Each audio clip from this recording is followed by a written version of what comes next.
Decades back, when this song was first released, it gave a sense of woman emancipation to our young and impressionable minds. Amrish Puri and his gang of men were trying to disarm Sridevi while she was resisting with vengeance. The angst in her eyes was the pain and anger of every other woman resisting from being conditioned by the patriarchal society. Sridevi was a great actress. Her expressions gave vent to our own unfulfilled desires. But if we have a closer look, do we find the film, the director, or the camera giving a similar experience of woman emancipation? Maybe not. We have a struggling woman in the middle of a combat, immaculately dressed. She clings to the photo of her husband, changes into a beautiful attire, and then gets into her fight while looking pitch perfect all through. And by the end of the song, the husband comes out of nowhere and slaps her. Out of context. The very husband who after only a minute or two admonishes the villain, saying he should be ashamed for hitting a woman.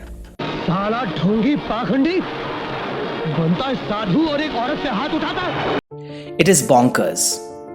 That, friends, is male gaze.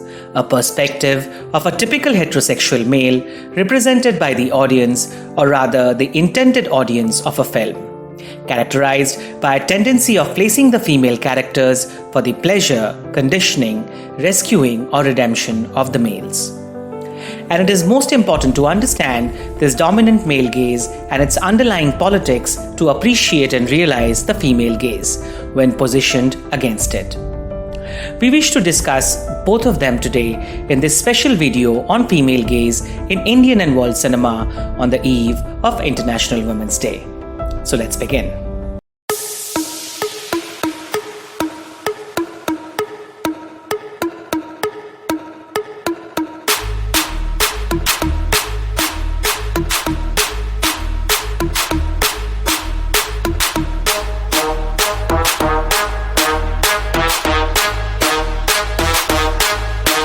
In 2017, in a review of the Amazon series I Love Dick for The New Yorker, Emily Nussbaum mentions female gaze as the notion that the camera lens, which has been trained to ogle and dominate, can change in female hands, launching a radical new aesthetic.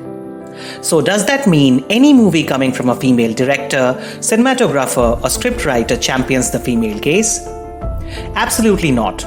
On one hand, we have shows like Insatiable or films like Main Hoon Na, which even if written and directed by a woman, basically conform to the ideas of beauty or femininity that essentially appeases the male perspective. On the other hand, we have films like Lipstick Under My Burqa or Dolly Kitty or Wo Chamakte Sitare, which has successfully opened up discussions about the injustices faced by women and yet didn't move much beyond focusing on their victimhood. The female gaze is anything but dealing in such binaries. The idea that anything coming from a male gaze is necessarily an entertainer and the female gaze is to be taken up more seriously as so-called female-centric issues movies is too simplistic a notion. So, what is this female gaze? As we mentioned earlier, to get a better understanding, let's delve into the male gaze a bit further. Film theorist Laura Mulvey, in a 1975 essay, Visual Pleasure and Narrative Cinema, used this term, which puts a heterosexual male as the subject, one who looks at, and the woman as the object of this vision, one who is being looked at, with the camera being the standby of the subject. Let's look at some perfect examples of this male gaze from Indian and world cinema.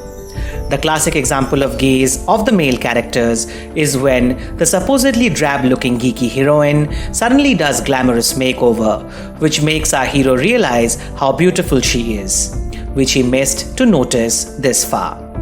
A typical example of this male gaze is when we find our heroines in unsynchronized clothing in comparison to the background of the scene. Look at Hrithik here in leather jackets, imagining Amisha in tropical wear within snowy mountains. The second kind of male gaze is the gaze of the audience. Think about the James Bond movies in which women are introduced by a camera which follows them from the legs to the breast to the eyes and lips. The audience is first introduced to a female body, then the character, and then the mind, if at all. This is a typical intro motive used in almost all industries in spy thrillers, action potboilers, or templated Bollywood blockbusters. Most of the item songs in Indian mainstream cinema are also subversions of the male gaze. And lastly, the male gaze of the camera. All songs from 7 highest grossing Bollywood films were picked up for a statistical study for analyzing the male gaze in Indian film songs. And the analysis revealed that the camera mostly focused on the muscles and chest of the male actors, while for the female actors, it focused on the eyes, lips, breasts, legs, hips, navel, or the bare backs. It was also seen that the focus on fragmented body parts of a female was more than 3 times that of the male. The camera belongs to a male eye unless someone breaks that set norm. With more and more female filmmakers coming into action, do we find a refreshing change to the status quo? Let's have a look at that now. Let's make another thing very clear. There's simply no problem in sexualization of women or men for that matter. In fact, Indian cinema pretty much lacks good sensual films with cinematic values. We would love to have something like Kubrick's Eyes Wide Shut, Louis Mallet's Damage, or Bartolucci's The Dreamers in India. Sexuality is something of utmost importance in human life, and limiting its entry to any art form is absurd. The problem with the male gaze lies in its objectifying vision and depriving the females of any kind of history, agency, or inner world, thus making their characters seem like products of their innate femininity rather than of the patriarchy. It makes sense when the camera focuses on Tabu's lips in Chandni Bar, or when she dances in the bar. But in Agnipath, when out of nowhere Katrina Kaif comes in with the Chikni Chameli dance number and the camera ogles at her body, very similar to all the men around, you promote objectification. Now, does the female gaze reverse this way of looking when the male is the object and the female is the subject with a vision? Well, it isn't that easy. You see, the male gaze is not exactly a cinematic invention, but a natural influence of the societal structure on cinema.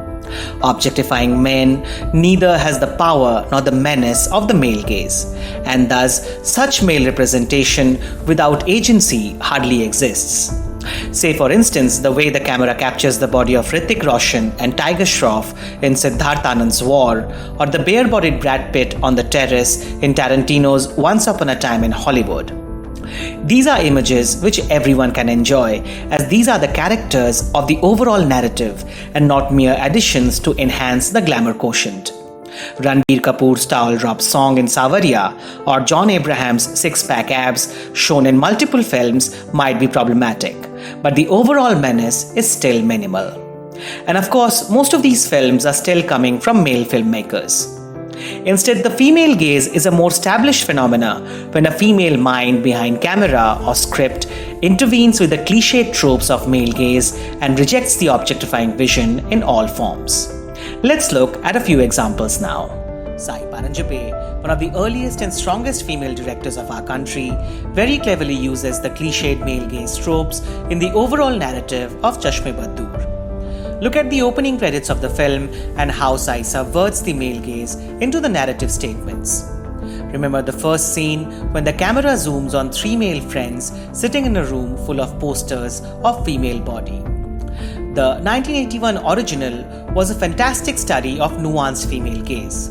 But the same story remade by David Dhawan in 2013 becomes a classic case of male gaze.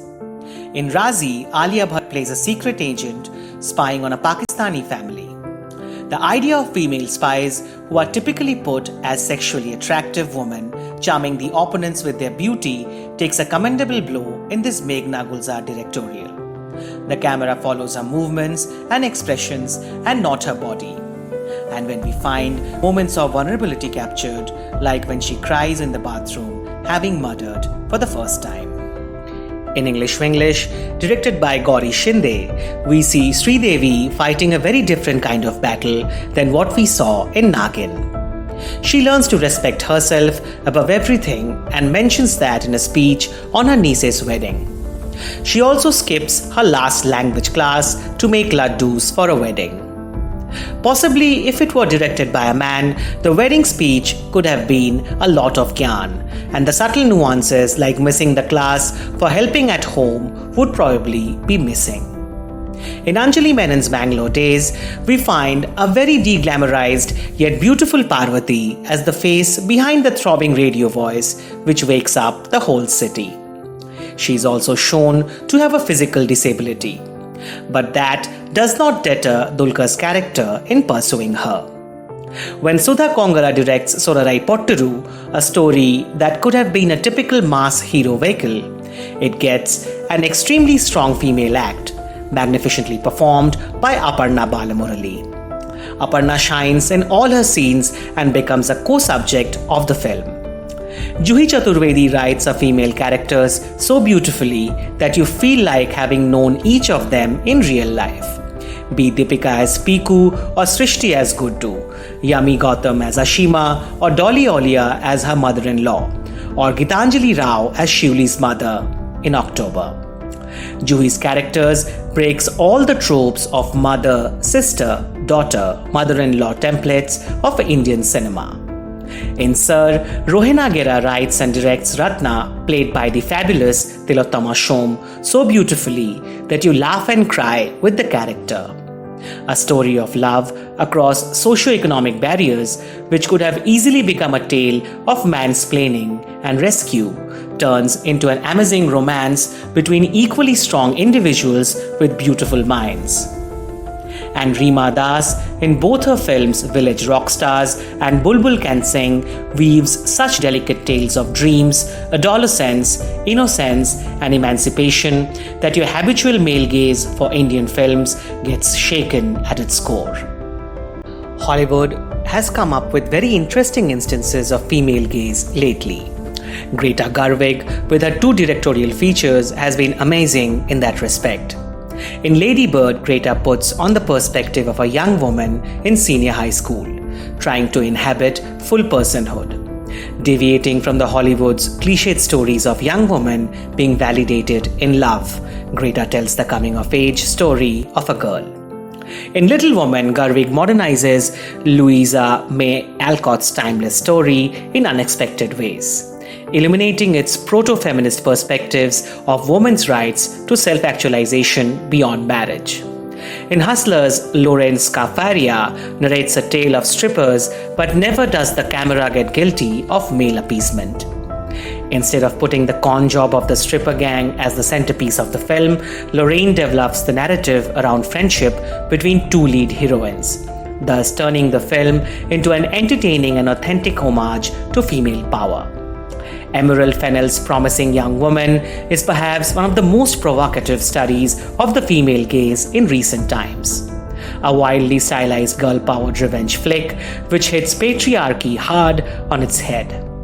The film has a climax which literally makes a mess of the male gaze.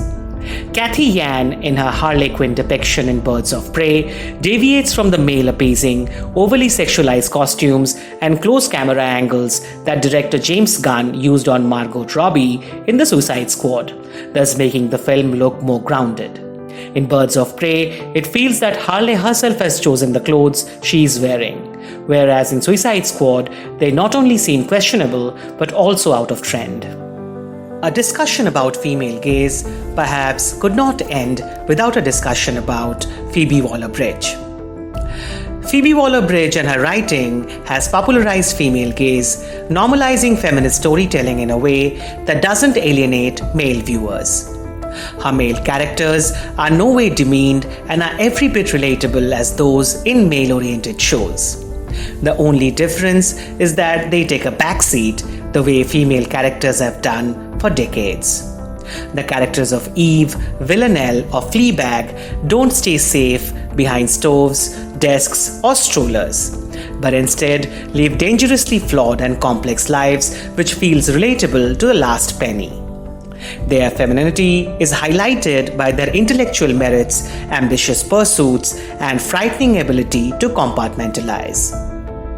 And all these female writers and filmmakers, through their real characters who navigate patriarchy, have their own choices, dreams, or insecurities, who love and support the men in their life but not at the cost of losing their own identity, who feel beautiful in their own bodies and thus look beautiful to everyone else. This puts out a very strong and clear message. Male gaze, perhaps your time is up. Thank you for watching this video. Please subscribe to Filmkopath for more such content. Please share our content with your friends and family. Thanks once again.